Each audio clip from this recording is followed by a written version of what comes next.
Hello and welcome to the कोडवेद की इस वीडियो में हम मशीन लर्निंग अपनी प्लेलिस्ट को आगे बढ़ाते हुए उसमें रिग्रेशन पढ़ेंगे। रिग्रेशन टॉपिक आपने सुना होगा, काफ़ी सुना होगा।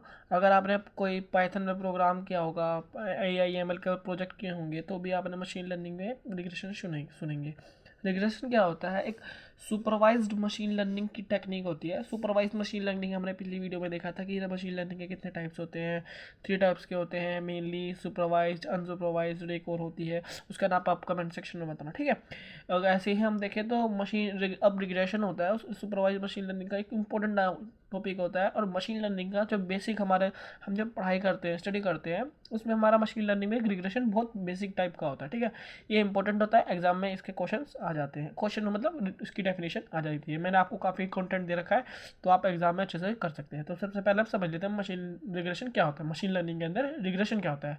तो ये क्या होता है, मेनली क्या करता है, इसकी डेफिनेशन पढ़ लेते हैं फिर समझते हैं। It is a statical method to model the relationship between a dependent and independent variable. Dependent मतलब जो टारगेट है। अब टारगेट और प्रेडिक्टर क्या होता है मैं आपको बताऊंगा आगे।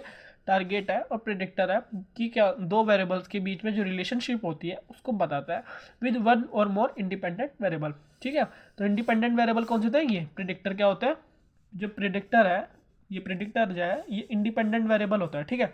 तो अगर हम देखें तो इसमें दो, हम क्या देखें कि इसमें हम देखें तो को एग्जिस्टेंस दिखाते हैं,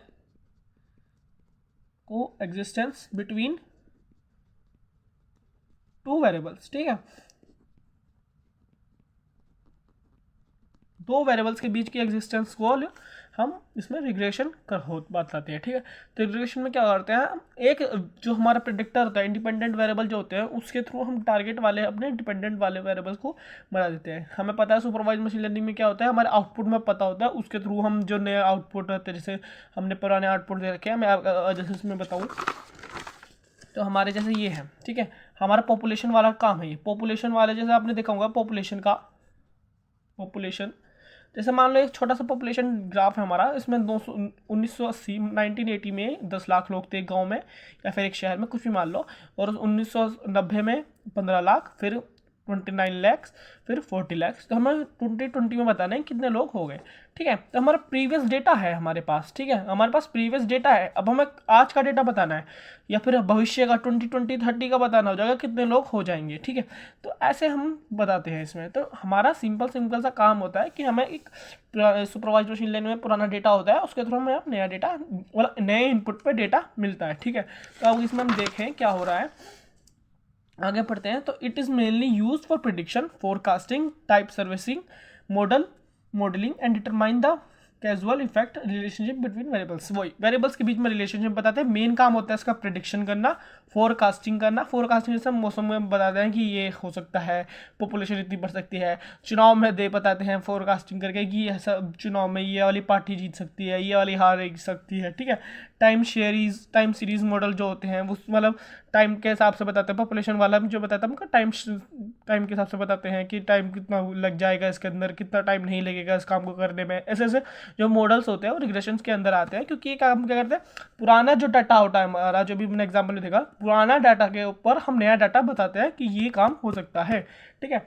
अब हम देखें तो इसमें अगला पॉइंट है, जो मेन डेफिनेशन ए को लिख सकते हैं। रिग्रेशन शो अ लाइन और a curve that pass through all data points on target predictor graph. Target predictor graph क्या होता है, एक ऐसे ग्राफ बना देते हैं। एक ऐसा ग्राफ होता है जिसमें एक्स एक्सिस और वाई एक्सिस पे हम टारगेट प्रेडिक्टर ले लेते हैं, उसके थ्रू हम एक लाइन निकालते हैं और यहाँ हमारा डाटा होता है। अब इसके थ्रू हम बताते हैं, जो कि हमने पुरानी वीडियो में हमने देखा था, तो आपने ट्रेनिंग वाली वीडियो में भी देखा होगा, उसको एक बार देख लीजिए तो आज अच्छे से समझ आएगी। जिसमें हम देखते हैं ट्रेनिंग और हमारा टेस्टिंग वाली जो वीडियोस थी, उसमें हमने देखते हैं कि हमारा जो टारगेट वीडियो होती है उसके थ्रू हम ऐसे ग्राफ में हमारे एक लाइन सी जाती है, इस रिग्रेशन में ऐसी लाइन जाती है कि जो टाइप्स ऑफ रिग्रेशन होते हैं उसके हिसाब से। तो हमारा ये टारगेट डेटा के हिसाब से वो बताता है, ठीक है। तो हमारा सिंपल सा है, रिग्रेशन शोज अ लाइन और a curve that pass through all data sets points on a target predictor graph in such a way that vertical distance between the data points and regression line is minimum, ठीक है। तो simple सा data points और minimum data points तो ये हो गए, regression line ये हो गई, ठीक है। रिग्रेशन लाइन और डाटा पॉइंट्स ये हो गए, इन दोनों का डिस्टेंस मिनिमम आ जाए, ऐसा हमारा कुछ काम करता है रिग्रेशन में, ठीक है। अब इसी के थ्रू हम बता पाते हैं कि हमारा जो नया आने वाला डाटा वो कितना एक्यूरेट हो जाएगा। तो इसलिए हमारा जितना पुराना डाटा जितना ज़्यादा होगा उतना ज़्यादा हम ले आएंगे। लेकिन अगर ज़्यादा ही हमारा बहुत सारा डाटा हो गया कि हमें जितनी ज़रूरत नहीं थी उससे ज़्यादा हो गया तो हमारा आ जाता है, ये अंडर फिटिंग और ओवर फिटिंग में आता है, जो कि आप पुरानी वीडियो में चेकआउट कर सकते हैं। तो हमारा यही सिंपल सा है, ये हमारी डेफिनेशन हमारी उसके हिसाब से हो जाती है। उसके हिसाब से मतलब ये वाली डेफिनेशन हमारी होगी ग्राफ के हिसाब से। ग्राफ के हिसाब से अगर डेफिनेशन रिग्रेशन क्या आती है ये इससे हो जाएगी। सिंपल शब्दों में ये होगी। दोनों में ही वेरिएबल होते हैं, प्रेडिक्टर और टारगेट, ठीक है। अगर हम देखें तो इसमें अगर नया शब्द वो देखें, नया टाइप का हम देखें तो इसमें आने वाली वीडियो में हम इसके 8 टाइप्स होते हैं, ठीक है। टाइप्स ऑफ रिग्रेशन पढ़ेंगे और एक इसकी आने वाली वीडियो में, बस एक वीडियो में मैं इसके सिंपल से बता दूंगा, क्योंकि सॉरी, इसके आगे वाली वीडियो में मैं सिंपल बता दूंगा कि रिग्रेशन के टाइप्स क्या होते हैं। पहले इसके बारे में एक बार देख लेते हैं कैसे कौन से टाइप होते हैं। तो टाइप्स ऑफ रिग्रेशन क्या होते हैं? लीनियर मतलब जैसे मैंने आपको बताया कि सिंपल सा वो निकल जाएगा। लॉजिस्टिक क्या होता है? वेरिएबल क्या होता है? सॉरी, पॉलिनॉमियल क्या होता है? पॉलिनॉमियल आपने देखा होगा ग्राफ कैसे जाते हैं, पॉलिनॉमियल जाते हैं। सपोर्ट फैक्टर, डिसीजन ट्री मतलब बच्चे का बच्चा। मैं आपको अगर ये वीडियो में से सही से समझ दूंगा 8 के 8 प्रोग्राम ठीक ही हो जाएंगे इस वीडियो मतलब टाइप ऑफ रिग्रेशन को अगर देखने के लिए, समझने के लिए अच्छे से वो वाली वीडियो देख ले। वैसे रिग्रेशन अगर पढ़ना है तो उसको सिंपल से में अगर एग्जाम में ये लिखाएंगे तो काफ़ी हो जाएगा काम, ठीक है। रैंडम फॉरेस्ट हो गया, रिजिट हो गया और लेसो हो गया रिग्रेशन। तो हमने अभी देखे 8 टाइप्स के जो मशीन वो होते हैं, रिग्रेशंस होते हैं, ये हमारे सुपरवाइज्ड मशीन लर्निंग में आते हैं। सुपरवाइज मशीन लर्निंग में हमने देख लिया रिग्रेशन के टेक्निक्स कौन कौन सी होती है, 8 होते हैं। इसको अच्छे से समझने के लिए, इसके बेसिक समझने के लिए और इसको इंपॉर्टेंट समझने के लिए, इसके इंपॉर्टेंट पॉइंट देखने के लिए आप अगले हमारी आने वाली वीडियो को देखने के लिए देख सकते हैं। उसके लिए चैनल सब्सक्राइब कर लें और वीडियो को लाइक करें तो हमें मोटिवेशन मिलेगी। आपको कोई क्वेश्चन है तो उसको आप कमेंट सेक्शन में डाल सकते हैं, हम उसको, मुझे अगर उसका आंसर अगर मैं याद होगा तो मैं आपको ज़रूर बताऊँगा, ठीक है। Thank you for watching.